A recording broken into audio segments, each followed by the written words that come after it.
Officer की class में paper second का यूनिट फर्स्ट पढ़ रहे हैं और उस पर पहला जो बुलेट आपका था इंट्रोडक्शन वाला, हिस्ट्री वाला, वो हमने कल की क्लास तक पूरा किया है।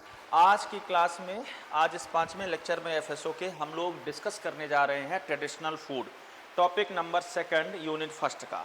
ट्रेडिशनल फूड के बारे में हम लोग पढ़ेंगे, पारंपरिक खाद्यान्न के बारे में पढ़ेंगे, पारंपरिक खाद्यान्न के महत्व के बारे में पढ़ेंगे। पारंपरिक खाद्यान्न जो है, ट्रेडिशनल फूड जो है, उनके विभिन्न प्रकार पढ़ेंगे। भारत में इस्तेमाल होने वाले विभिन्न प्रकार के ट्रेडिशनल फूड, विश्व में इस्तेमाल होने वाले ट्रेडिशनल फूड। तो यहाँ पर पूरा का पूरा जो चैप्टर है वो ट्रेडिशनल फूड से संबंधित है। ठीक है, आवाज़ वगैरह क्लियर है ना? ओके, तो चलिए ट्रेडिशनल फूड एफएसओ के संबंध में एक जानकारी मैं आप लोग को दे दूं कि जो टेस्ट सीरीज है वो तैयार है। टेस्ट सीरीज 20 जुलाई को आप लोग टेस्ट सीरीज दे सकते हैं, उसके लिए इंक्वायरी कर सकते हैं। और यदि ये क्लासेस आपको कंटिन्यू चाहिए तो एफएसओ का बैच एप्लीकेशन पर ऑनलाइन अवेलेबल है, आप लोग वहाँ से इसको ले सकते हैं। ठीक है, तो चलिए ट्रेडिशनल फूड की चर्चा करते हैं, ट्रेडिशनल शब्द की चर्चा करते हैं। चूँकि ये जो टॉपिक नंबर 2 है पहली यूनिट का, उसमें एक शब्द लिखा है traditional food and their importance. दूसरा टर्म लिखा है रोल ऑफ, यहाँ पे रोल की स्पेलिंग गलत हो गई है, ROLE है ये, है ना, रोल ऑफ फूड फोर्टिफिकेशन। और तीसरा है aspect of eat right challenge in India. और चौथा टॉपिक है इसमें ट्राइबल फूड ऑफ एमपी। 4 चीज़ें इसमें हम लोग को पढ़नी है। ठीक है, तो चारों चीज़ें अलग अलग हैं। ट्रेडिशनल फूड और ट्राइबल फूड एक साथ है, एक साथ पढ़ा जा सकता है। जैसे यदि हम लोग ट्रेडिशनल की बात करेंगे तो ट्राइबल उसमें आ जाएगा। और रोल ऑफ फूड फोर्टिफिकेशन ये अलग चीज़ है। फूड फोर्टिफिकेशन क्या है ये अलग ही है। और फूड फोर्टिफिकेशन में क्या ट्रेडिशनल फूड का महत्व है या नहीं है, ये हम लोग पढ़ेंगे। और aspect of eat right challenge in India, तो फूड सेफ्टी को लेकर के जो भारत में ईट राइट चैलेंज मुहिम चलाई गई, उसके बारे में यहाँ पे हम लोग को पढ़ना होगा। ठीक है, तो आइए एक एक शब्द से परिचित होते हैं। पहला टर्म है ट्रेडिशनल। तो what is meaning of traditional? Traditional के क्या क्या मतलब हो सकते हैं उसको हम लोग समझने की कोशिश करते हैं। किस चीज़ को हम लोग पारंपरिक कहेंगे और उसकी क्या क्या विशेषताएं हैं। पारंपरिक, पारंपरिक, हाँ, किसी भी भोजन के, किसी भी खाद्य पदार्थ के पारंपरिक होने का क्या अर्थ है? किसी भी खाद्य पदार्थ के पारंपरिक या ट्रेडिशनल होने का मतलब किससे है? प्राचीनता से। पहला लक्षण इसमें क्या होना चाहिए? ट्रेडिशनल का मतलब होता है प्राचीनता से, मतलब लंबे समय से, दशकों से, सदियों से क्या हो रहा हो, वो प्राचीनता हो, उसमें दशकों से, सदियों से चला आ रहा हो, परंपरा से चला आ रहा हो। कितने साल से चला आ रहा हो ये तो फिक्स नहीं है, लेकिन सदियों से वो चला आ रहा हो। ठीक, तो ट्रेडिशनल का मतलब पहला हो गया पुराना हो, पुराना हो, लेकिन वो लगातार कंटिन्यूसली चल रहा हो, है ना, लगातार वो चल रहा हो और आज भी हो, मतलब प्राचीन से वर्तमान तक वो धीरे धीरे ही सही, कम ज़्यादा करके उसका उपयोग चल रहा हो, तो उसको हम लोग कहते हैं पारंपरिक। ठीक है, तो कई बार हमारे जो भोजन होते हैं पारंपरिक भोजन, उसको हम लोग दैनिक जीवन में उपयोग करते हैं। क्या करते हैं? दैनिक जीवन में उसका उपयोग होता रहता है। ठीक है, पुराने समय से हो, है ना, तो उसको हम लोग ट्रेडिशनल बोल देते हैं। ट्रेडिशनल कहने का मतलब ही होता है ऐसे भोज्य पदार्थ, ट्रेडिशनल फूड कहने का मतलब ही होता है ऐसे भोज्य पदार्थ जो हमारे पूर्वज इस्तेमाल करते थे और आज हम भी वो इस्तेमाल करते हैं, ना डेली तो किसी खास अवसर पर, किसी विशेष अवसर पर, या पूजा पाठ में, या किसी विशेष उपलक्ष्य पर, जब हम लोग उस भोजन का इस्तेमाल करते हैं जो हमारे कौन इस्तेमाल करते थे? पूर्वज इस्तेमाल करते थे, जो प्राचीन मानव इस्तेमाल करते थे, प्राचीन काल में मानव इस्तेमाल करते थे। वो भोजन यदि हम लोग ले रहे हैं, यूज कर रहे हैं, तो उस भोजन को हम लोग क्या कहेंगे? उस भोजन को हम लोग कहेंगे ट्रेडिशनल फूड। अब देखो, ये प्राचीन समय में अलग अलग ग्रुप, अलग अलग संस्कृति होती थी, तो भोजन प्राचीन होगा, साथ में सांस्कृतिक होगा। कैसा होगा? क्यों? क्योंकि हमारा जो कल्चर है वो भी कैसा है? पारंपरिक। तो संस्कृत नाम का एक शब्द होता है, तो संस्कृत में भोजन, पहनावा, वस्त्र आदि, भाषा बोली, रहन सहन, घर बनाने की तकनीकी शामिल होती है। तो कल्चरल होता है भोजन, हमेशा कैसा होता है हमारा भोजन, हमेशा हमारा कल्चरल मैटर है, सांस्कृतिक मैटर है। तो इसका जुड़ाव जो होगा, भोजन का जुड़ाव किससे होगा, संस्कृति से भी होगा। तो पारंपरिक भोजन कैसा भोजन होगा, कल्चरल भोजन होगा। और जब वो कल्चरल भोजन होगा तो वह भोजन देखो किसी न किसी एथनिक ग्रुप से जुड़ा होगा। किससे जुड़ा होगा, किसी न किसी एक सांस्कृतिक समूह से जुड़ा होगा।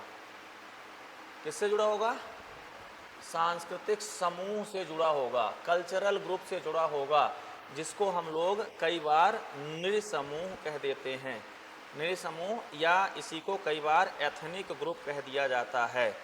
तो वह भोजन किसी न किसी किससे जुड़ा होगा, कल्चर से जुड़ा होगा। और कल्चर से जुड़ा होगा तो इस प्रकार के जो ट्रेडिशनल फूड हैं, जो ट्रेडिशनल फूड है, उस फूड को हम लोग एथनिक फूड भी कह देते हैं। क्या कह देते हैं, एथनिक फूड। एथनिक फूड का मतलब होता है स्थानीय खाद्य पदार्थ। क्या, तो एथनिक ग्रुप क्या हो जाते हैं, स्थानीय समूह, स्थानीय समूह। तो इसका मतलब कोई भी ट्रेडिशनल फूड होगा तो ट्रेडिशनल फूड एथनिक ही होगा, ठीक है, किसी एक खास विशेष ग्रुप से जुड़ा होगा, एथनिक ग्रुप से जुड़ा होगा, सांस्कृतिक होगा। साथ में वह ट्रेडिशनल फूड एथनिक होने का मतलब ही है कि वह उस संस्कृति के लिए इंडिजीनियस होगा, देसी होगा। क्या होगा, देसी होगा। तो ट्रेडिशनल से हम लोग दूसरा मतलब क्या निकाल सकते हैं, ट्रेडिशनल से हम लोग दूसरा मतलब ये निकाल सकते हैं कि यह भोज्य पदार्थ, ऐसे भोज्य पदार्थ जो किसी सांस्कृतिक समूह के भोज्य पदार्थ है, किसी सांस्कृतिक क्षेत्र में रहने वालों से संबंधित है, अर्थात उसमें स्थानीय तत्व शामिल है। और यह कैसा होगा, सामुदायिक होगा। सामुदायिक वही मतलब एक समूह बेस्ड होगा। तो समूह बेस्ड को हम लोग कह सकते हैं कि यह भोजन कम्युनिटी बेस्ड होगा, कम्युनिटी बेस्ड होगा।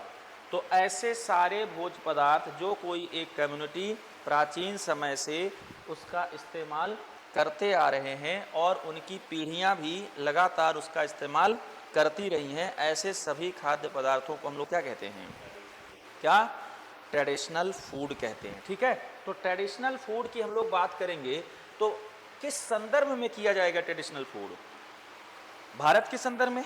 हम लोग यदि बात करें तो अलग अलग कल्चर के, अलग अलग निज समूहों के, अलग अलग एथनिक ग्रुपों के अलग अलग ट्रेडिशनल फूड हो सकते हैं। तो इसको हम लोग तीन संदर्भ में देख सकते हैं।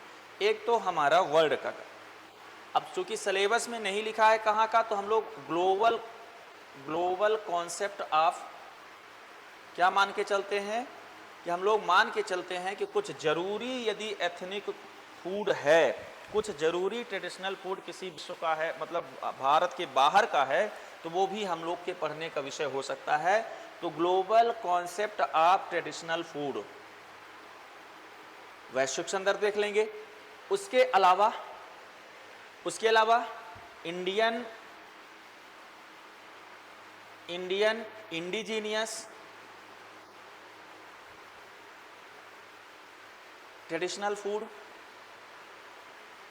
भारत का जो देशीय, इंडिजीनियस का क्या मतलब होता है, देशी, स्वदेशी भी कह सकते हो। भारत का जो देसी ट्रेडिशनल फूड है वो, और संपूर्ण भारत का, ठीक है, अलग अलग क्षेत्र में अलग अलग भारत में ग्रुप होंगे। और तीसरा जो हमारा है वो एमपी का ट्रेडिशनल फूड। तो एमपी के ट्रेडिशनल फूड को हमें देखना ही है, एमपी में कॉमन देखना है, अलग अलग कल्चर्स के, जैसे मालवा का ट्रेडिशनल फूड अलग होगा, निमाड़ का ट्रेडिशनल फूड अलग होगा, बुंदेलखंड का ट्रेडिशनल फूड अलग होगा, ठीक है, बघेलखंड का ट्रेडिशनल फूड अलग होगा, और ट्राइबल का अलग होगा। तो एक कल्चर बेस हम लोग कॉमन देख लेंगे एमपी का, और दूसरा ट्राइबल ट्रेडिशनल फूड देख लेंगे मध्य प्रदेश का। तो इसमें लिखा हुआ था आपके सिलेबस पे, यहाँ पे tribal food of Madhya Pradesh. तो ट्राइबल फूड अभी भी वैसे ही चल रहे हैं। तो कुल मिलाकर के इस सेक्शन में ज़्यादातर हमें पुराने खाद्यान्नों के बारे में पढ़ना है। किसके बारे में, पुराने खाद्यान्नों के बारे में पढ़ना है, अर्थात जो हमारा प्राचीन भोजन था और जिसका उपयोग अभी भी हो रहा है, उसके बारे में इस यूनिट में आप लोग को पढ़ना है। ठीक है, तो चलिए, भारत के कुछ ट्रेडिशनल फूड हैं, लेकिन अभी ट्रेडिशनल फूड में मेरी एक चीज़ यहाँ पे अभी चीज़ बाकी है, उसको मैं बता देता हूँ। वो है ये कि ट्रेडिशनल फूड की विशेषताएं। परिभाषा क्लियर हो गया? तो हम लोग डेफिनेशन कैसे दे सकते हैं ट्रेडिशनल फूड की? आपसे कभी पूछे कि ट्रेडिशनल फूड को डिफाइन करिए, तो एक परिभाषा हमारे पास होनी चाहिए ट्रेडिशनल फूड की कि पारंपरिक भोजन ऐसे भोजन होते हैं। एक परिभाषा मैं यहाँ पे चाह रहा हूँ कि लिख लें ताकि नोट्स आपकी कंप्लीट रहे। पारंपरिक भोजन ऐसे खाद्य पदार्थों को कहा जाता है, ऐसे खाद्य पदार्थों को कहा जाता है जिनका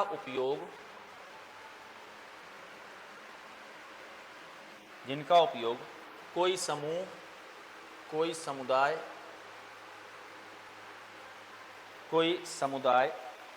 क्या कर रहा है?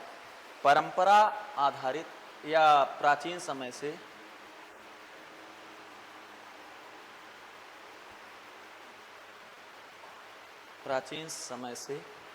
कर रहा है। बस इतना सा ही सारी चीजें हो जाती हैं, प्राचीन समय से कर रहा है। ठीक है, तो ऐसे प्राचीन समय से कर रहा है ये भोजन या ये खाद्य पदार्थ। फूड की जगह पर हम लोग भोजन और खाद्य पदार्थ सब इस्तेमाल कर सकते हैं, कोई दिक्कत नहीं है। ये भोजन पीढ़ी दर पीढ़ी उपयोग किए जाते हैं।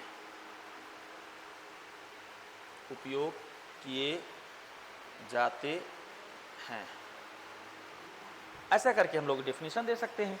तो हम लोग का ये क्लियर हो जाएगा कि हमें विरासत में, पीढ़ी दर पीढ़ी का एक लाइन में क्या लिख सकते हैं? विरासत। हमें भोजन के तौर पे जो विरासत में मिला है वही हमारा पारंपरिक भोजन है। मतलब एक ऐसा भोजन हम नहीं जानते कि उसकी शुरुआत कब हुई होगी, है ना, हम खा रहे हैं। भले ही आज हम लोग कुछ नए फूड खा रहे हैं, लेकिन जब कोई खास अवसर होता है, जब हमारा पारंपरिक त्यौहार होता है, तो उस पारंपरिक त्यौहार पे वो भोजन अवश्य बनता है। भले ही दिन भर हम लोग कुछ और ही खाते रहें, है ना, नए फूड्स खाते रहें, मिक्स फूड खाते रहें या फास्ट फूड खाते रहें, कुछ भी खाते रहें, वो अलग चीज़ है। लेकिन जब हमारा कोई सांस्कृतिक उत्सव होगा, तो ऐसे सांस्कृतिक उत्सव पर पीढ़ी दर पीढ़ी बनाए जाने वाले भोजन बनेंगे, है ना। हम थे, हमारे ठीक पूर्वज थे, है ना, उनके भी पूर्वज थे। हमें पता नहीं कि पारंपरिक भोजन कब शुरू हुआ था, है ना। और ज़्यादातर हमारे जो पूर्वज खाते थे वो सब मिलेट्स ही हैं। क्या हैं वो? मोटे अनाज ही हैं, लेकिन अलग अलग चीज़ें हो सकती है।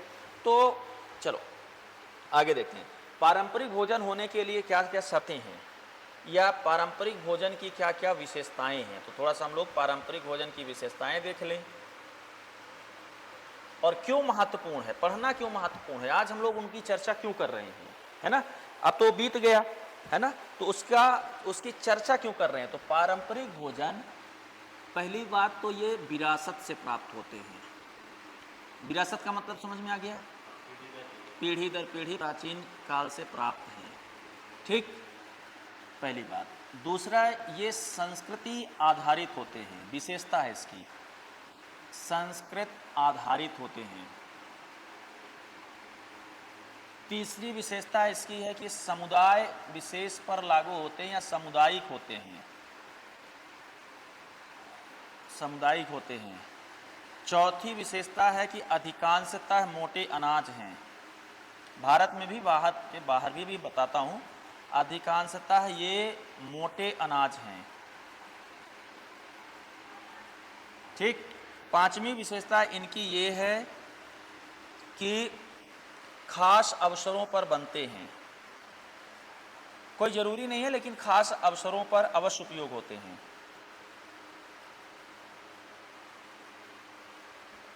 खास अवसर का मतलब है शादी है, विवाह है, कोई कल्चर है ना।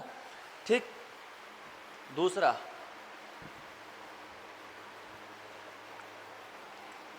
आप ये प्रश्न कैसे लिखने के लिए तो नहीं आएगा, तो कैसे पूछेगा, निम्नलिखित में से कौन सी विशेषता पारंपरिक भोजन की है?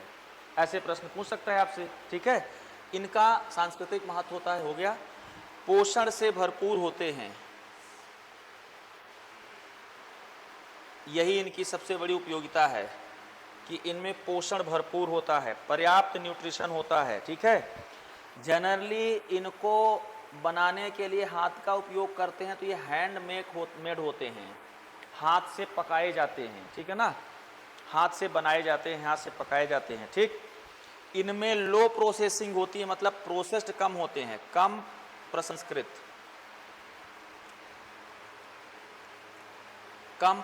होते हैं। बहुत ज़्यादा इसमें फूड को प्रोसेस्ड करने की आवश्यकता नहीं होती है, कम प्रसंस्कृत होते हैं। तो इसका मतलब ये होता है कि ये ज़्यादा फ्रेश यूज़ किए जाते हैं। कैसे इस्तेमाल किए जाते हैं? जनरली ताज़ा इस्तेमाल करते हैं, ताज़ा फूड होता है, ये ताज़ा खाद्य होता है। हाँ, ताज़ा ताज़ा खाना ज़्यादा समझ में आता है, ठीक है ना। डिब्बा बंद करके सहेज करके रखना जनरली ऐसा नहीं होता है, बाकी कई बार हो भी सकता है। बनाने के तरीके में मशीन का इस्तेमाल मिनिमम होता है, कम से कम होता है, तो ऐसे फूड को हम लोग क्या कह देंगे? ट्रेडिशनल फूड कह देंगे, ठीक है। हाँ, नेचुरल होते हैं, बिल्कुल, ये बात भी लिखना है हमें, लिख सकते हैं यहीं पे। अगली विशेषता में लिख सकते हैं हम लोग कि 8वीं विशेषता कि प्राकृतिक होते हैं, नेचुरल होते हैं, ठीक। ऐसे खाद्य पदार्थों की जो फसलें हैं, फसलें वो ऑर्गेनिक खेती से ज़्यादा प्राप्त होती हैं, ऑर्गेनिक खेती से प्राप्त होती हैं, ठीक। ये खाद्य पदार्थ की जो फसलें हैं उसके लिए हमें ऑर्गेनिक फार्मिंग ही करना पड़ेगा, तभी प्राप्त होंगी, केमिकल फार्मिंग से प्राप्त नहीं होगी, ठीक है। अब रही बात, 2 संदर्भ हो गए।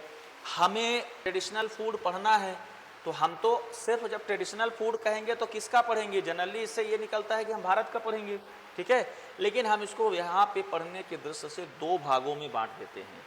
उपयोग क्या है इनका? सबसे इंपॉर्टेंट उपयोग है इनका ये, क्या? पोषण ही इनका सबसे महत्वपूर्ण तत्व है। आगे बढ़ते हैं हम लोग, लेकिन पहले इसको 2 भागों में बांटते हैं, ठीक है।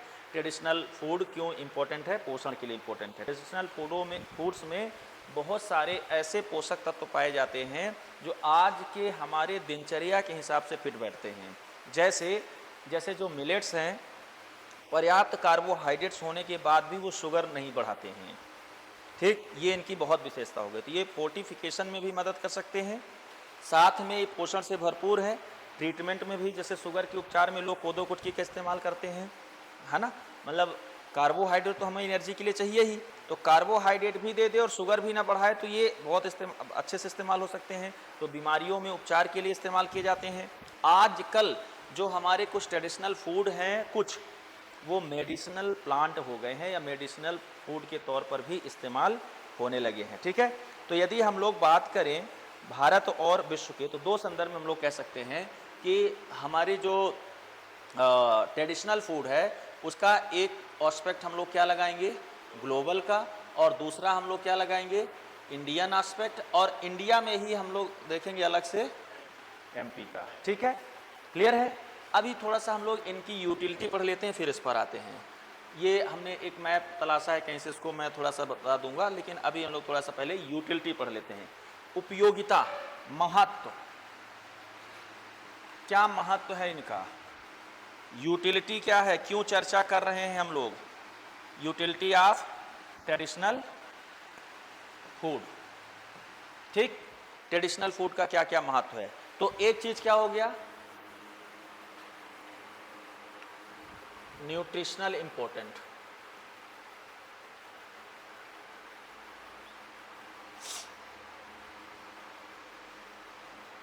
पहला महत्व हो गया इनका कि ये न्यूट्रिशनल इंपॉर्टेंट रखते हैं। क्लियर? अर्थात हम लोग जब भी कभी खाद्य पदार्थ पारंपरिक वाले खाते हैं तो उनसे पर्याप्त मात्रा में न्यूट्रिशन मिल जाता है, ठीक है। न्यूट्रिशन मिल जाता है तो हम लोग कह सकते हैं कि वो हमारे लिए हेल्थ बेनिफिशरी हैं, हेल्थ बेनिफिशरी हैं, ठीक है। हम लोग उसको हेल्थ मतलब खाने पे हमारा हेल्थ ठीक रहेगा, बीमार नहीं होंगे। तीसरा, वो ऑर्गेनिक फार्मिंग से प्राप्त होते हैं। उसके लिए ज़्यादा केमिकल्स का इस्तेमाल नहीं करना होता है। नेचुरल फार्मिंग भी कह सकते हैं उसको, क्या नेचुरल फार्मिंग से प्राप्त होते हैं, तो उससे हमारे मिट्टी पे, हमारे खुद के खाने के मतलब बाद स्वास्थ्य पर, पर्यावरण पर, इस पर दुष्प्रभाव नहीं पड़ता। तो हम लोग कह सकते हैं कि ये इन्वायरमेंट, नेचुरल फार्मिंग से प्राप्त होते हैं तो हम लोग कह सकते हैं कि इन्वायरमेंट रेसिलेंट होते हैं। ये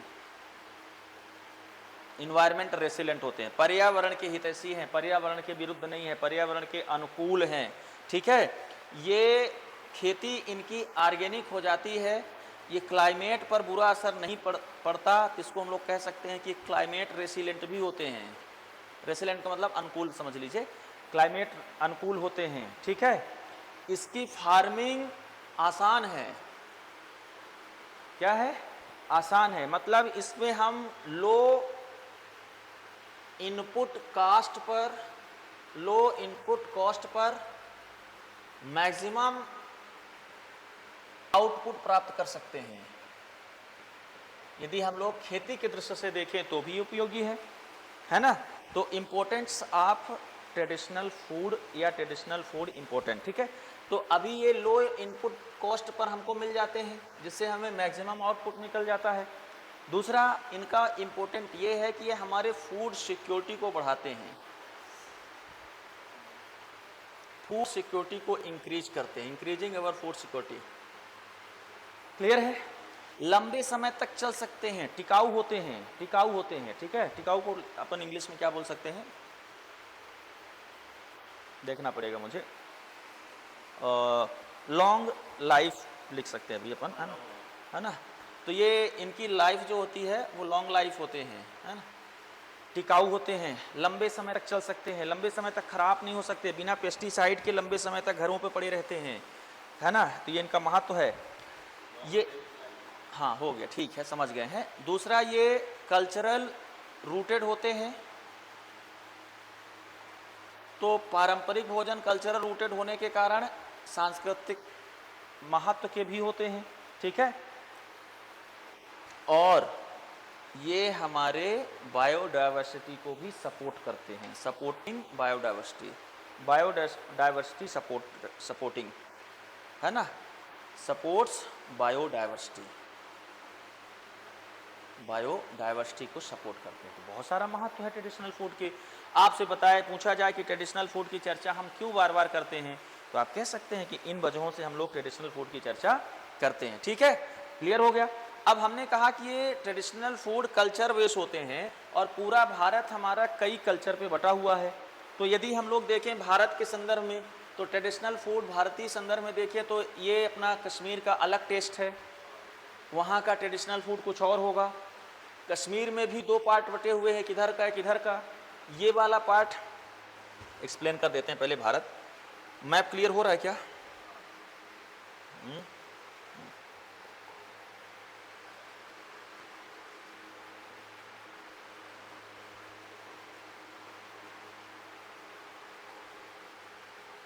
देखो, तो ये जम्मू कश्मीर का भाग है और ये वाला भाग लद्दाख का भाग है। यदि हम लोग जम्मू कश्मीर की फूड कल्चर की बात करें तो ये भी कई भागों में बटा है। मतलब ये पहले लद्दाख का फूड कल्चर जो है ये चाइना से प्रभावित होता है और जम्मू कश्मीर का फूड कल्चर जो है वो पाकिस्तान से प्रभावित होता है। तो यहाँ का फूड भी है अलग है। कश्मीरी जो ट्रेडिशनल फूड है वो मुख्य रूप से एक टर्म में लिखा है यहाँ पे, याखनी खाते हैं, पुलाव खाते हैं, गुस्तावा खाते हैं। अब आपसे प्रश्न क्या पूछ सकता है कि गुस्तावा जैसे हमको मिल गया, याखनी मिल गया, है ना, याखनी पुलाव एक टर्म है, गुस्तावा दूसरा टर्म है, ये कहाँ का फूड कल्चर है, कहाँ के लोग इसको खाते हैं, है ना। भारत में किस राज्य का ट्रेडिशनल फूड है, तो किस राज्य का ट्रेडिशनल फूड हो गया? जम्मू कश्मीर का। हम लोग आगे इधर नॉर्थ ईस्ट में चलेंगे तो नॉर्थ ईस्ट के लोग, इधर वाले लोग कुछ अलग ही खाते हैं। इनमें ये शामिल होता है जो नॉर्थ ईस्ट के लोग खाते हैं, जो चाइना के लोग खाते हैं, जिसमें मोमोस, थूपका, फिश टेंगा, ये सारी चीज़ें चलती हैं, तो यहाँ के लोग भी खाते हैं। क्लियर? इसी प्रकार से हम पंजाब पे आते हैं तो तंदूरी रोटी चिकन के साथ, सरसों का साग, दाल मखनी, ये इनका ट्रेडिशनल फूड हो गया। गुजरात में चलते हैं तो वेस्ट सेंट्रल पे चलते हैं तो दाल बाटी, गुजरात और मध्य प्रदेश के मालवा वाले रीजन में चूरमा, थीपला, ढोकला, लपसी, बाफला, ये सब ट्रेडिशनल फूड हो गया। ये तो मालवा का ट्रेडिशनल फूड भी है। यदि हम लोग यहाँ की बात करें पूरे वेस्टर्न रीजन पर, साउथ में वेस्टर्न रीजन पर जैसे मुंबई हो गया, पुणे हो गया, इधर चले आए तो ये बड़ा पाव खाते हैं, है ना, धनाशक खाते हैं, बिंडा लाव खाते हैं, श्रीखंड पीते हैं। केरला की बात चलें तो ये अप्पम, उप्पम, उत्तप्पम ऐसी चीज़ें खाते हैं, है ना, एवाइल फिश मोली। और इधर चलें सेंट्रल इंडिया के हिस्से में, साउथ सेंट्रल इंडिया की बात चलें तो जैसे कर्नाटका हो गया तो इडली सांभर, मैसूर पाक ऐसी चीज़ें बनाते हैं, ठीक है ना, कर्नाटक का मैसूर पाक। हैदराबाद में यदि हम लोग बात करें, आंध्र प्रदेश में तो बिरयानी, हालीन और हैदराबादी बिरयानी पूरे होटल्स में मिलती है, जितने भी रेस्टोरेंट है चले जाइए सब जगह फेमस है। तो वो उनका ट्रेडिशनल है, हमारा ट्रेडिशनल नहीं है ये। मतलब एमपी के लोगों का बिरयानी खाना ये ट्रेडिशनल नहीं है, हम लोग ट्रेडिशनल खा रहे हैं लेकिन उनका ट्रेडिशनल खा रहे हैं, ठीक है। दाल गोश्त ये सब खाते हैं। ऐसे ही अवध रीजन में चलें तो यहाँ पे दम पक बिरयानी, काकरू कबाब ये खाया जाता है, ठीक है। ईस्ट में चले जाएं पश्चिम बंगाल और इधर वाले क्षेत्रों में, उड़ीसा आदि में तो भापा इलिश खाया जाता है, फिश ओरली खाया जाता है, रसगुल्ला खाया जाता है इनका, है ना। तो अलग अलग क्षेत्र में भारत कई दृष्टि से खाद्य सेक्टर्स में बटा है। ये तो राज्यवाई है। यदि हम लोग राज्य के अंदर घुसेंगे तो क्षेत्रवाई या जिलावाई भी मिल जाएगा। तो इंडिया जिस प्रकार से कल्चरल, इसमें जिस प्रकार से कल्चरल डिवाइडेड है उसी प्रकार से फूड में भी डिवाइडेड है ना। तो आइए हम लोग कुछ भारत के पहले देखते हैं, फिर वैश्विक स्तर पर देखते हैं। भारत के कुछ ट्रेडिशनल फूड हम लोग पढ़ते हैं। ट्रेडिशनल फूड इंडियन कॉन्टेक्स्ट,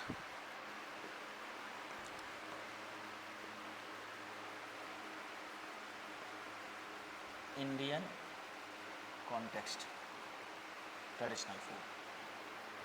तो भारत में जैसा कि हम लोग जानते हैं कि हमारा एक है नॉर्थ इंडिया। क्या है? North India. हम लोग ये फूड जोन भी बांट रहे हैं, ये कल्चरल जोन भी है, फूड जोन है। जनरली नॉर्थ इंडिया उस भारत को कहते हैं जो मध्य प्रदेश के ऊपर से है और जम्मू कश्मीर तक है, ठीक है। तो ये कहलाता है हमारा क्या? North India. कल्चरल दृष्टि से देखा जाए तो दूसरा इंडिया हमारा है साउथ इंडिया, जो फूड बिहेव की दृष्टि से भी अलग है। अभी हम इनका ट्रेडिशनल फूड सबका अलग हो जाएगा क्योंकि ये सामुदायिक ग्रुप हो गए। कल्चरल दृष्टि से देखा जाए तो हमारा एक अलग इंडिया है जिसको हम लोग कहते हैं क्या? Waste India. वेस्ट इंडीज नहीं, वेस्ट इंडिया, ठीक है। हाँ, चौथा एक कल्चरल जोन है हमारा क्या? ईस्ट इंडिया, ठीक। और पांचवा हमारा जोन है सेंट्रल इंडिया, कल्चरल जोन है ये, सेंट्रल इंडिया, ठीक। छठा जोन हमारा जो है वो हमारा है क्या? North east India. क्या है? North east India. कल्चरल दृष्टि से देखा जाए तो हमारे दो द्वीप हैं जिसको हम लोग कह सकते हैं, है ना, आइसलैंड ऑफ इंडिया। तो दोनों अलग अलग हैं। तो यदि हम लोग देखें तो 7 फूड कल्चर्स में हम लोग भारत को बांट सकते हैं, बड़े बड़े दृष्टि से देखा जाए तो, ठीक है। नॉर्थ इंडिया जनरली यूपी इसका सेंट्रल है, यूपी, बिहार, हरियाणा, है ना, चंडीगढ़, जम्मू कश्मीर, ये सब किस में आते हैं? नॉर्थ इंडिया में, ठीक है। अभी थोड़ा थोड़ा राज्य भी लिख दूं, बहुत सारे लोगों को ये भी नहीं पता होता है। तो साउथ इंडिया महाराष्ट्र से नीचे, महाराष्ट्र से नीचे वाले राज्य, कर्नाटक, तमिलनाडु, तेलंगाना, केरला, है ना, महाराष्ट्र से नीचे वाले राज्य। हालांकि उसका बहुत सारा हिस्सा जो बीचों बीच है, जैसे कर्नाटक का, तमिलनाडु का, है ना, आंध्र प्रदेश का जो बीचों बीचों हिस्सा है वो सेंट्रल इंडिया कहलाता है, ठीक है। Waste India coastal states, western coastal states जैसे मुंबई का, गुजरात का कुछ, है ना, गोवा, गोवा, ये आएंगे वेस्ट इंडिया में। ठीक।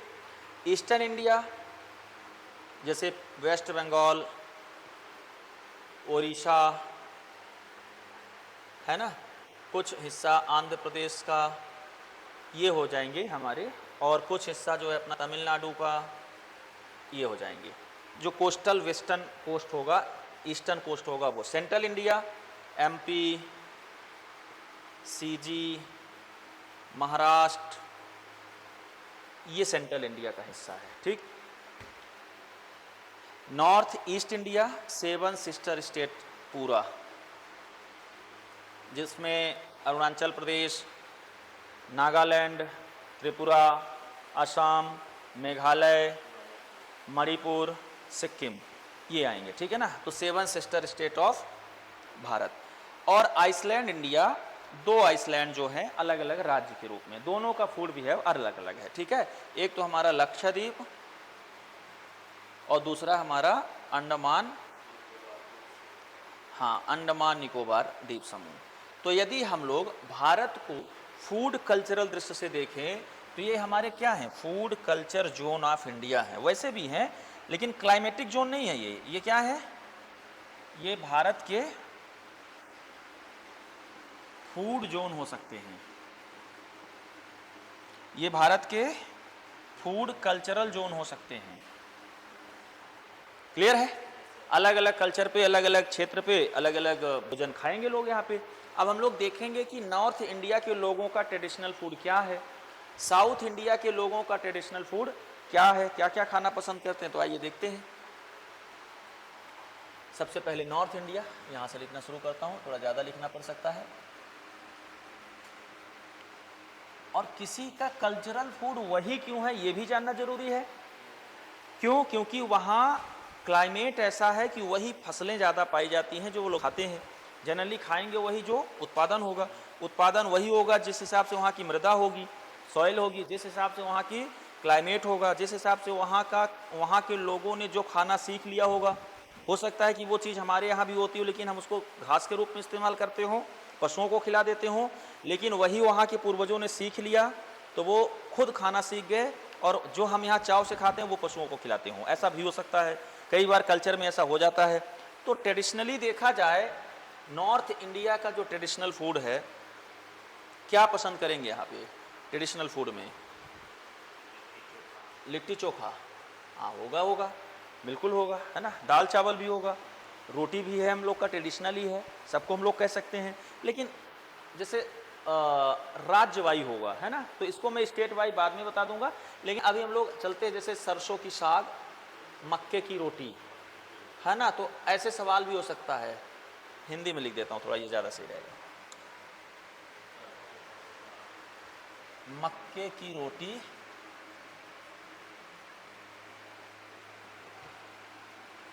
सरसों साग। देखो हमारे यहाँ कोई भी भोजन अकेले नहीं खाया जाता, कहीं भी नहीं खाया जाता, उसके साथ कुछ ना कुछ रहेगा ही रहेगा। तो मक्के की रोटी का जोड़ी किसके साथ है? सरसों के साग के साथ है। ठीक है। दूसरा, ये जनरली कहाँ चलेगा? हरियाणा और पंजाब में। ये मूल रूप से कहाँ का है? पंजाब, हरियाणा, चंडीगढ़। तो मूलतः ये है तो पंजाब का, पंजाबियों का। ठीक है। ऐसे ही हम लोग नॉर्थ इंडिया में देखें तो लिट्टी चोखा,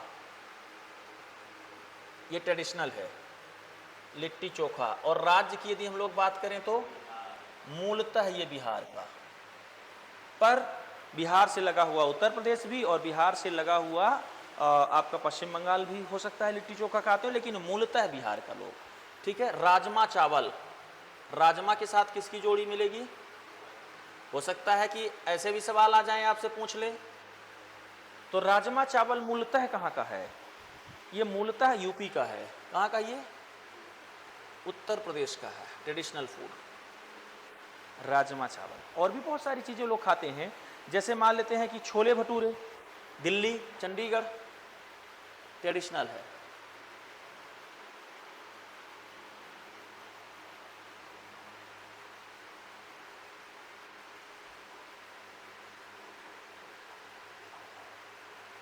ठीक।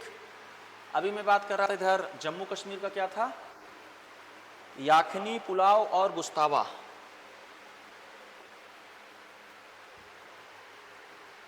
गुस्तावा,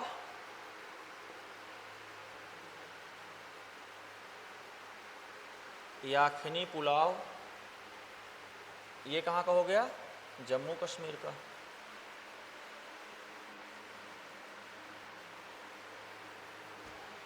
ठीक है, तो नॉर्थ इंडिया लगभग यही है, सरसों का साग। तंदूरी चिकन भी है पंजाब में, उसको भी लिख लेते हैं इधर।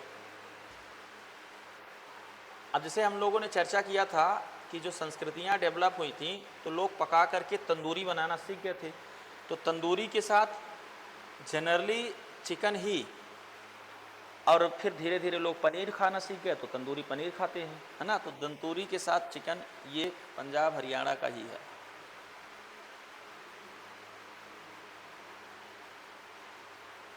खाते हैं लोग, यही ट्रेडिशन है। साउथ इंडिया में चले हम लोग, ट्रेडिशनल देखें, नॉर्थ इंडिया। अब जैसे मान लीजिए कभी कोई ट्रेडिशनल फूड पढ़ा रहा होगा या ट्रेडिशनल फूड से प्रश्न बनाने जाएगा तो ऐसे प्रश्न दे सकता है ना, क्या दे सकता है, भारत के संदर्भ में गुस्तावा किस राज्य का पारंपरिक भोजन है, या आपसे पूछ सकता है कि लिट्टी चोखा किस राज्य का पारंपरिक भोजन है। तो नॉर्थ इंडिया के पारंपरिक भोजन हो गए। अब आते हैं हम लोग साउथ इंडिया के पारंपरिक भोजन पे। ठीक है, तो अलग से ही लिख देते हैं दूसरे पेज पे साउथ इंडिया का। तो साउथ इंडियन लोग मूलतः क्या खाते हैं, इडली के साथ, मतलब इडली, डोसा और सांभर, ये ऐसा कॉम्बिनेशन है। डोसा के साथ भी सांभर और इडली के साथ भी सांभर खाते का तो उसमें था ही ना। और इसके साथ चटनी, बहुत सारी चटनियां हैं जो पारंपरिक है और उसको चटनी ही बोलते हैं, चटनी, है ना। चटनी भी इसके साथ पारंपरिक है। ठीक है, इसके ये कहाँ के लोग हैं मूलतः, इडली, डोसा, सांभर, ये मूलतः कहाँ के हैं। तो यदि हम लोग नहीं, ये मूलतः इडली, डोसा, सांभर खाने वाले लोग ये वेस्ट सेंट्रल के लोग हैं, नहीं सॉरी, ये साउथ में केरला और क्या कहते हैं सर, कर्नाटक, तमिलनाडु के लोग हैं। ठीक है ना, केरला, कर्नाटक, तमिलनाडु के लोग। इसके अलावा साउथ में मच्छी चावल, बहुत बढ़िया, बहुत बढ़िया। ये कहाँ के लोग हैं मच्छी चावल वाले, हाँ, ये आंध्र प्रदेश, तमिलनाडु, तेलंगाना, ये यहाँ के लोग ज़्यादा खाते हैं। सबसे ज़्यादा मच्छी चावल लोग आंध्र प्रदेश और तेलंगाना के खाते हैं मच्छी चावल। ठीक है, हैदराबाद, हाँ, बिरयानी बनाते हैं। ठीक है, इसके अलावा अप्पम, उत्तप्पम, जैसे हर राज्य का अपना डांस है, जैसे हर राज्य का अपना गीत है, ऐसे ही हर राज्य का अपना फूड है। पुट्टू, ये कहाँ के लोग खाते हैं, ये खाते हैं मूलतः केरला के लोग, केरला के लोग ये खाते हैं, है ना, केरला के लोगों का भोजन है ये। ठीक है, तो नॉर्थ इंडिया, साउथ इंडिया दोनों एकदम अलग हो गए। ठीक है, ये सारे फूड जनरली किस पर बेस्ड हैं, यदि हम लोग देखें तो ये जनरली राइस बेस्ड हैं। ठीक है, लेकिन नॉर्थ इंडिया का जनरली व्हीट वेस्ट है, गेहूं वेस्ट है। यदि हम लोग देखें तो हमारे देश में जो हमारा ईस्टर्न रीजन है और साउथ रीजन है, इनकी डिपेंडेंसी ज़्यादा चावल पर है। डोसा भी बनता है तो किसका, चावल का। इडली भी बनती है तो किसकी, चावल की। तो चावल के साथ मच्छी और चावल का उपयोग ज़्यादा होता है। और यदि हरियाणा, पंजाब, नॉर्थ इंडिया का रीजन ये देखें और मिडिल में तो मिक्स हो जाता है, जैसे मध्य प्रदेश में सब कुछ मिक्स है।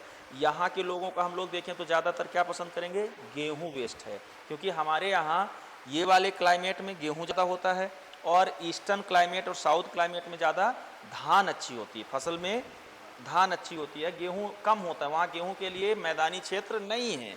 इसलिए तो जैसा कि मैं बोल रहा था कि कल्चर में वही खाना क्यों आया, सॉयल, क्लाइमेट और एडॉप्शन ऑफ फूड मटेरियल, कि लोगों ने, उनके पूर्वजों ने क्या एडॉप्ट किया प्रकृति में से खाना। अभी भी बहुत सारी चीज़ें हैं जो प्रकृति में हैं लेकिन हम लोग खाते नहीं, क्योंकि हमारे पूर्वजों ने उसको खाना शुरू नहीं किया था। हम नहीं जानते उनके फूड बिहेव के बारे में कि हम खाएंगे तो कैसा रिएक्शन करेंगी, तो पशुओं को खिला देते हैं। लेकिन कुछ, जैसे एक चीज़ होती है सरसों की साग, ठीक, मध्य प्रदेश के क्षेत्र में बहुत कम लोग हैं जो, पूर्वी मध्य प्रदेश के लोग हैं जो सरसों की साग खाते हों, अब सीख रहे हैं धीरे धीरे। तो सरसों की साग को क्या करते हैं, पशुओं को खिला देते हैं, ठीक। लेकिन यही सरसों की साग आप चले जाइए पंजाब हरियाणा और इधर बड़े रेस्टोरेंट में, जो इस साइड के रेस्टोरेंट है, तो उनमें सरसों की साग इतनी महंगी मिलती है, खाते हैं लोग उसको, ठीक। तो बहुत सारी भाजियाँ, बहुत सारी साग, बहुत सारी सब्जियाँ, बहुत सारे फ्रूट हमारे पूर्वजों ने नहीं खाए, इसलिए हम उसको अभी नहीं खा रहे हैं। तो इम्पोर्टेंट यह भी हो जाता है कि हम किस चीज़ को अडॉप्ट किए हैं अपने फूड बिहेवियर में, है ना। जैसे रागी हो गया, सोरगम हो गया, मक्का हो गया, ठीक है, ऐसे सारे फूड को एक दौर था जिसको लोगों ने नेग्लेक्ट कर दिया। अब आजकल के बच्चे इनको कहेंगे ये खाने की चीज़ नहीं है, ठीक। क्यों? क्योंकि हम लोगों ने उसको नेग्लेक्ट कर दिया। यदि हम उसको भूल जाते, अच्छी बात है कि हम अपने कल्चर को नहीं बोलते, लेकिन यदि हम उसको भूल जाते तो हमारी आने वाली पीढ़ियां रागी खाना नहीं जानती, सोरगम को सोचती खाने वाली चीज़ नहीं है, है ना, ये मिलेट को खाने वाली चीज़ समझते ही नहीं। तो जिसको हमारे पूर्वजों ने अपनाया भी हो, जो हमने खेती जिसकी शुरू भी की हो, वो सब क्या हो गए, हमारे ट्रेडिशनल फूड का हिस्सा बन गए। यदि हम लोग साउथ इंडिया के बाद कौन से इंडिया लिखे थे, वेस्ट इंडिया की बात करें,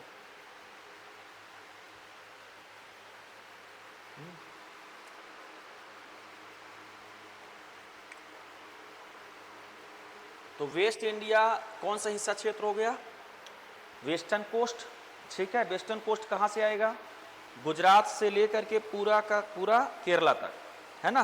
भारत का ये वाला हिस्सा जो होगा, ये हिस्सा, इसको हम लोग क्या कहेंगे, वेस्टर्न कोस्ट कहेंगे। और वेस्टर्न कोस्ट गुजरात की ही बात कर लें तो यहाँ के लोग क्या खाते हैं पारंपरिक रूप से, ढोकला, घाघरा चोली, देखें वो वाली, हाँ, खागरा बोलते हैं, घाघरा बोलते हैं, हाँ, घाघरा चोली। अब वो वाली पिक्चर देखे होंगे, उसमें राजपाल यादव बोल देता है घाघरा चोली खाने के लिए, तो उसको मारते हैं उसको, है ना। तो वो उत्तर भारत का था, वो वहाँ गया हुआ था, मांग लिया। तो ढोकला, थेपला, थेपला, ठीक है, ये गुजरात के लोग खाते हैं, ये गुजरातियों का प्रिय भोज्य है, गुजराती, ठीक। इसी प्रकार से यदि हम लोग और भी बात करें आगे, दाल बाटी चूरमा, दाल बाटी चूरमा, ये भी गुजराती भी खाते हैं, राजस्थानी भी खाते हैं, ठीक है। तो ये मूलतः राजस्थान, गुजरात, यहाँ का भोजन है, दाल बाटी चूरमा। चूरमा मीठा होता है कि नमकीन होता है, मीठा होता है, मीठा बनाते हैं, हाँ मीठा बनाते हैं, यहाँ मालवा में भी बनाते हैं ये, तो इससे जुड़ा हुआ क्षेत्र है, ठीक है। महाराष्ट्र में चले जाएं तो, यदि मुंबई में कोस्टल रीजन की बात करें तो बड़ा पाव, ये लोग बड़ा पाव खाते हैं, हाँ हाँ, वो उसको किसी के साथ खाएं लेकिन वो खाते हैं बड़ा पाव, ठीक है। तो यहाँ का भोजन हो जाता है।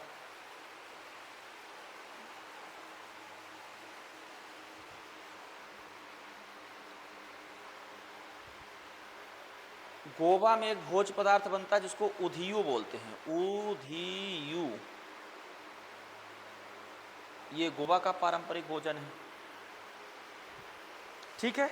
इसमें और यदि कुछ ऐसा होगा, हालांकि जितनी चीज़ें नोन है, वेल नोन है, वो मैं बता रहा हूँ, कुछ और यदि उनका ट्रेडिशनल होगा तो मैं नोट्स में इसको शामिल कर दूंगा, ठीक है, तो पढ़ लेंगे।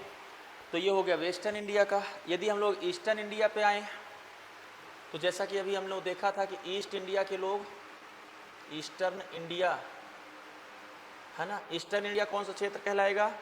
यदि हम लोग इतना को वेस्टर्न बोल रहे थे तो इसके आगे यहाँ से लेकर के ये वाला हिस्सा जितना भी, ये सब क्या है, ये ईस्टर्न इंडिया है ना।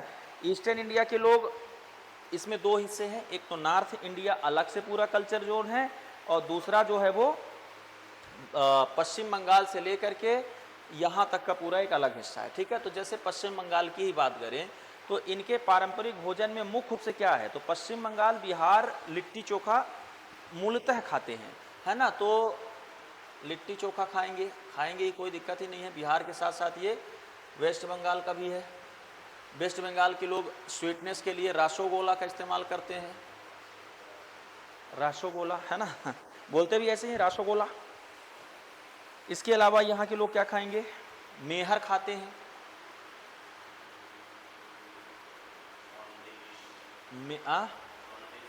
सौंदेश, हाँ खाते हैं, ठीक है ना। गए हो क्या तुम, सुने हो, अच्छा ठीक है, बहुत बढ़िया है। मेहर खाते हैं, ठीक है, मेहर झोल, ये वेस्ट बंगाल के ही रीजन में, उड़ीसा के रीजन में चलता है, ठीक है। पखाला भाटा खाते हैं, एक भोज पदार्थ जिसका नाम है पखाला। अब मज़ा तो तभी आएगा जब चल करके खा के आए, क्यों भाई, ओडिशा के लोग खाते हैं। क्या बोल रहे थे आप, ये, हाँ, तो खाने में भी कई चीज़ें होती हैं, कई प्रकार के भोज पदार्थ होते हैं। जैसे कुछ भोज पदार्थ हम लोग खाते हैं पेट भरने के लिए, एनर्जी देने के लिए, कुछ पदार्थ खाते हैं हम लोग खाने के बाद उसको पचाने के लिए और स्वीटनेस, वो चीज़ें होती हैं। कुछ पदार्थ हम लोग खाने को ही खा सकें इसलिए खाते हैं, जैसे अचार, चटनी, रायता, नमकीन, क्यों खाते हैं, उसको खा सके, जो मूल भोजन है उसको खा लें इसीलिए उसको खाते हैं, उसके सहायक के तौर पर खाते हैं, ठीक है। तो ये हो गया आपका कुछ ईस्टर्न इंडिया का। यदि हम लोग सेंट्रल इंडिया के भोज पदार्थ देखें,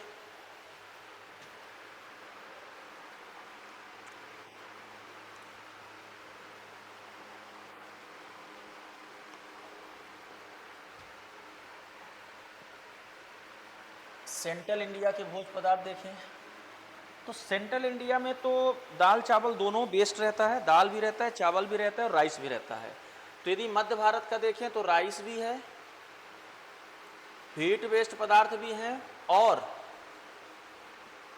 दाल भी है, मिलेट भी है। तो यदि ये सब खाते हैं, पारंपरिक तौर पे खाते हैं, कोई दिक्कत नहीं। लेकिन जितना सेंट्रल इंडिया का भोजन बनता है उनमें से मूलतः खिचड़ी है।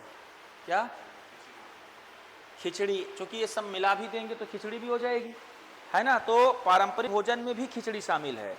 दूसरा, सेंट्रल इंडिया के लोग क्या पसंद करेंगे, मिलेट के फूड मटेरियल। तो यहाँ पर मिलेट फूड बनाएंगे, भोजन बनाएंगे, और मिलेट फूड बनाने के लिए सारे जितने भी होंगे मिलेट, उनका अलग अलग नाम होगा, है ना, उनसे बनने वाले अलग अलग चीज़ों का नाम हो सकता है, ठीक है। यहाँ खिचड़ी में मूलतः राइस खिचड़ी और साबूदाना खिचड़ी, ये खाते हैं लोग, ठीक। इसी प्रकार से यदि सेंट्रल इंडिया के लोगों का फूड बिहेव देखा जाए तो और क्या हो सकता है इसमें, दाल चावल हो गया, रोटी हो गई, चपाती हो गई, तंदूरी हो गई, सब खाते हैं, ठीक है। लेकिन सेंट्रल इंडिया के पारंपरिक भोजन में कहा जाए तो ये भी आती है ना। दाल बाफले नहीं, दाल बाफले ईस्टर्न का हो, वेस्टर्न का हो गया है, ठीक है, राजस्थान वगैरह का। दाल पूड़ी, दाल पूड़ी खाते हैं, हाँ हाँ, पोरन पूड़ी खाते हैं महाराष्ट्र में, बिल्कुल, पोरन पूड़ी, है ना। ये सब पारंपरिक भोजन है। पोहा जलेबी, तो पोहा, और पोहा, लेकिन ये इतना पारंपरिक नहीं है, खाते हैं लेकिन इतना ट्रेडिशनल नहीं है, ठीक है, इतना ट्रेडिशनल नहीं है, इसको हम नहीं कह सकते।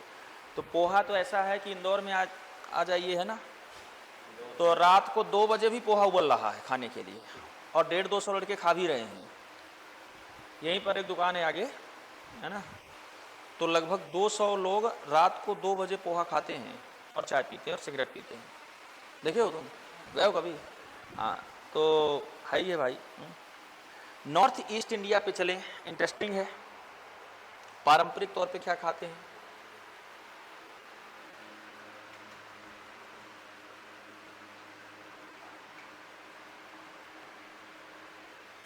नॉर्थ ईस्ट इंडिया के लोग नॉर्थ ईस्ट इंडिया के लोग खाने के लिए सब खा लेते हैं। प्रकृति का कोई भी तत्व, चाहे वो जीव हो चाहे वो अजीब हो चाहे वो निर्जीव हो, जो पाएंगे उबालेंगे, सबको खा लेंगे। बस फ्राई करना है, तेल में ऐसे डालना है, खा लेना है, या फिर चटनी बना लेना है ना। तो चीटे मटे से लेकर के हर एक चीज़ जो खाई जा सकती है वो सब खा सकते हैं।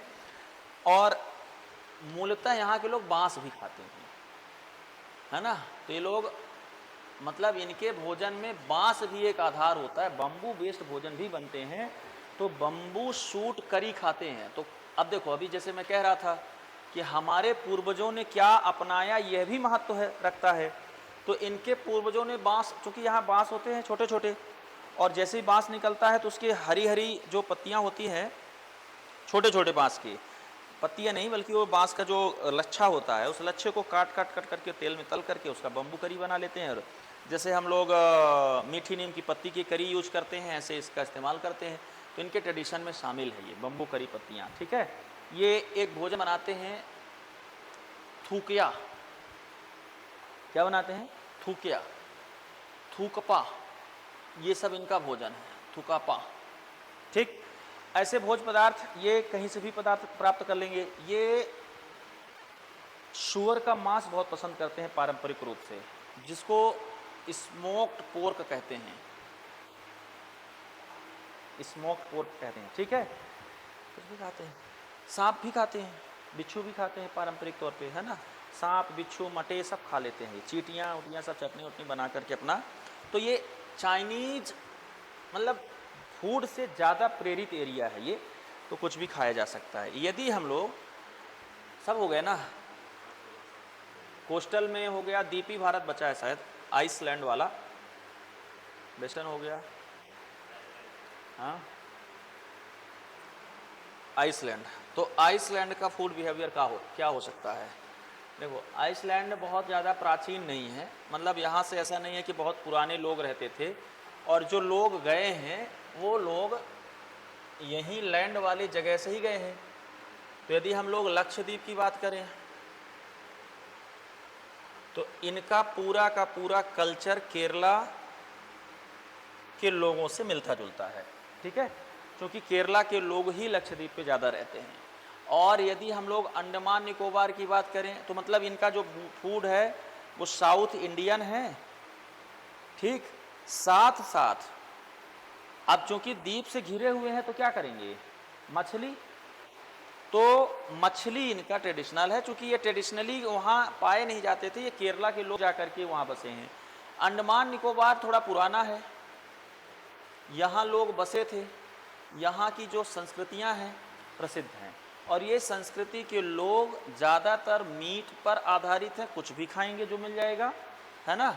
और दूसरा जो वेज खाते हैं तो वो पौधों के जनरली फ्रूट वेस्ट खाना बनाते हैं, मतलब फलों का इस्तेमाल करके ज़्यादा खाना बनाते हैं। क्यों? क्योंकि यहाँ एग्रो वेस्ट नहीं है, खेती नहीं होती, ठीक है, तो खेती नहीं होती। और दूसरा ये समुद्री जीव, घोंघा वगैरह कुछ भी पाएंगे सब खा जाएंगे, है ना। तो समुद्री जीवों का भक्षण मछली के अलावा ये करते रहते हैं। तो यदि आइसलैंड की बात करें तो आइसलैंड का फूड बिहेवियर जो है वो जनरली वैसा ही है जैसा कि वहाँ से आए हुए लोगों का है, या तो द्वीपों पर उपलब्ध कुछ भी चीज़ खेती होती नहीं है। अब ये लक्षद्वीप के लोग ज़्यादातर वहाँ पे जो होते हैं कोकोनट भी उगाते हैं, तो कोकोनट का इस्तेमाल भी भोजन में करते हैं, नारियल का, लक्षद्वीप वाले रोज, ठीक है। और यहाँ पे पूरा का पूरा समुद्री व्यापार होता है, तो समुद्री जीव या समुद्र में पाई जाने वाली वनस्पतियों का इस्तेमाल भक्षण के रूप में करते हैं, ठीक है, क्लियर है। तो ये भारत के कुछ ट्रेडिशनल फूड थे। अभी मध्य प्रदेश के ट्रेडिशनल फूड पढ़ना बाकी है, और मध्य प्रदेश के ट्रेडिशनल फूड को हमें और ज़्यादा विस्तार से पढ़ना पड़ेगा। अलग अलग कल्चर के और अलग अलग जनजातियों के ट्रेडिशनल फूड पढ़ना पड़ेगा, ठीक है।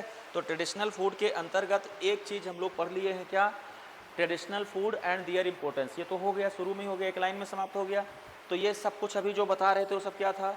ये ट्रेडिशनल फूड था, ठीक है। अब इसमें दूसरा पढ़ना होगा हम लोग को, मध्य प्रदेश के ट्राइबल का ट्रेडिशनल फूड, क्लियर। इसको पढ़ लेते हैं, कल पढ़ेंगे, इसको पढ़ लेते हैं। फिर उसके बाद आएंगे रोल ऑफ फोर्टिफिकेशन और aspect of eat right challenge India. तो ये वाला सेकंड चैप्टर भी कल और परसों 2 दिन मिला के पूरा हो जाएगा। ठीक है, मतलब इसके लिए 3 क्लासेस की डिमांड थी। लेकिन इसमें मैंने दूसरा सेगमेंट बनाया था कि क्या हम लोग के सिलेबस में ग्लोबल एस्पेक्ट भी शामिल है ट्रेडिशनल का? लिखा नहीं है सिलेबस में। जब सिलेबस में लिखा नहीं है तो शामिल हो भी सकता है ना, नहीं लिखा है तो हो भी सकता है। लेकिन क्या पूछेंगे फिर, क्या पूछेंगे? क्या हम लोग से जापान का खाना पूछेंगे? क्या हम लोग से अफ्रीका का पूछेंगे? है ना, सबसे पुराने देशों में देखा जाए तो अफ्रीका सबसे पुराना देश है ना। और वैसे देखा जाए संस्कृतियों में तो इटली ग्रीक संस्कृति का सबसे पुराना क्षेत्र रहा है ना। चाइना भी बहुत पुराना तो नहीं, लेकिन चाइना भी एक पुरानी कंट्री है ना। जर्मनी, फ्रांस, ये सब पुरानी कंट्रीज है। तो यहाँ से भी क्या सवाल होंगे हमसे कि यहाँ क्या खाया जाता है? तो मुझे लगता नहीं कि इतना हम लोग सोच रहे हैं, उतना पेपर बनाने वाले सोचेंगे। लेकिन जब पेपर व्यापम बनाता है, हालांकि व्यापम नहीं बना रहा है, पीएससी बना रही है, लेकिन जब पेपर व्यापम बनाता है तो प्रश्न कहाँ से लाएगा इसकी कोई गारंटी नहीं है। व्यापम की परीक्षा में क्या क्या नहीं पूछा इन लोगों ने, इन्होंने यह भी पूछा ऐसे ही कॉमन सी परीक्षाओं में कि एक भैंस को रहने के लिए कितने स्क्वायर फीट की ज़मीन चाहिए, ठीक है, कितने बाई कितने में एक भैंस रह सकती है, ये सवाल भी व्यापम के लोगों ने पूछा। तो व्यापम के लोग कुछ भी पूछ सकते हैं, है ना। किसी दिन हाँ पूछ सकते हैं, पूछ रहे हैं कि गोहद में एक किला है, गोहद का किला भिंड में, उस किले की ऊंचाई कितने फीट है, कुछ भी पूछ रहे हैं। हाँ भाई, ऐसे पूछते हैं लोग, है ना। तो प्रश्न कहीं से भी निकाल के ले आ सकते हैं। तो अभी जैसे नेट का पेपर हुआ, पेपर फर्स्ट, तो उसमें भी ऐसे ही प्रश्न उलझुल ले करके डाल दिए, पहली मूवी, पहला चित्र, पहला चलचित्र, इस टाइप का। तो खैर वो तो खैर जीके है, पर कुछ भी हो सकता है। तो जैसे जापानी लोग जो हैं, थोड़ी थोड़ी चर्चा कर ही लेते हैं, ये सूप बहुत पसंद करते हैं। सूप का प्रचलन जो है पूरे विश्व में जापानियों की ही देन है। सूप क्या चीज़ है? सूप कुछ खाद्य पदार्थों का मिक्सअप है जिसका इस्तेमाल लोग तुरंत उबाल करके कर लेते हैं। जापान एक ऐसा क्षेत्र है जहाँ खेती करने के लिए जगह नहीं है, ठीक है, तो उनका खेती का जितना भी तत्व सब आयात होता है, वो सब मंगाते हैं। तो ये लोग क्या करते हैं, ये लोग जल्दी उबल जाने वाली, चूँकि भूकंप बहुत जल्दी आ जाता है, कभी भी भूकंप आ सकता है, खाना बनाने के लिए चढ़ाए, 3 सीटी में तुम्हारी दाल पकती है, उनकी 3 सीटी आने से पहले भूकंप आ जाता है, ठीक है। तो कुकर की सीटी उड़े उसके पहले वही उड़ जाते हैं। तो इसलिए वो हल्का फुल्का कुछ ऐसा प्रावधान, इसीलिए उनके घर जो होते हैं ना, स्थायी नहीं बनाते, वो हमेशा वो मूवेबल चीज़ें बनाते हैं, कहीं से कि उठा के कहीं भी रख सकें। तो सूप जैसी चीज़ ये लोग पीते हैं। सूप में मीसो सूप इनके यहाँ का प्रचलन है। ऐसे ही सूसी खाते हैं, ये सूसी, इनके फूड्स को सूसी कहते हैं। अब उससे हमारा ज़्यादा देना, लेकिन हाँ कभी यदि सूप की बात आए तो ये जापानियों की देन है, हम लोग कह सकते हैं, ठीक है। हम लोग इटली की बात करें तो जो पास्ता,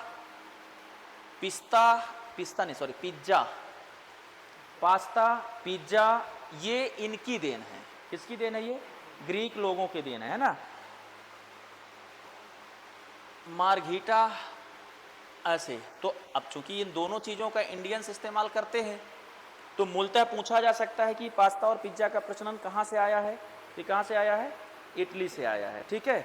चाइना के लोग तो हम लोग को बहुत कुछ दिए हैं, तो जितना नॉर्थ ईस्ट है वो चाइना के तत्व वहाँ से हमको मिल जाते हैं ना।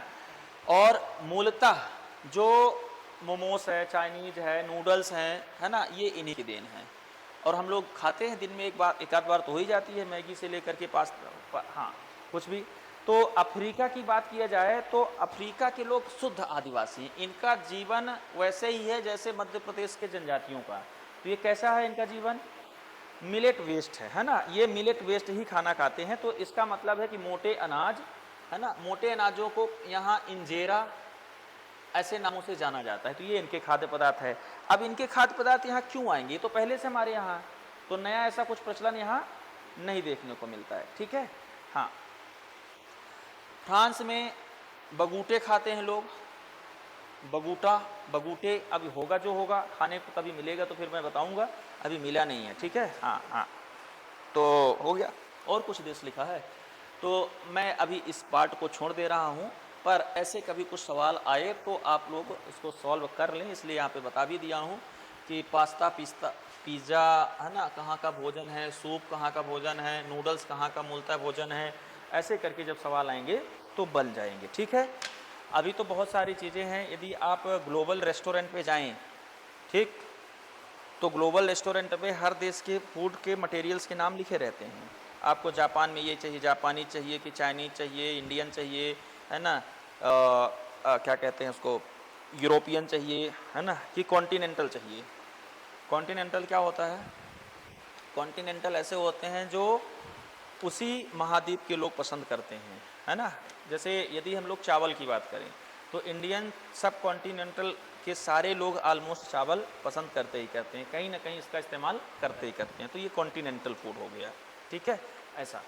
तो चलिए ठीक है, आज के लिए इतना ही। कल हम लोग पढ़ेंगे मध्य प्रदेश के ट्रेडिशनल फूड और मध्य प्रदेश के ट्राइबल फूड। ठीक है, ऐसे क्वेश्चन बनेंगे, बस हो गया।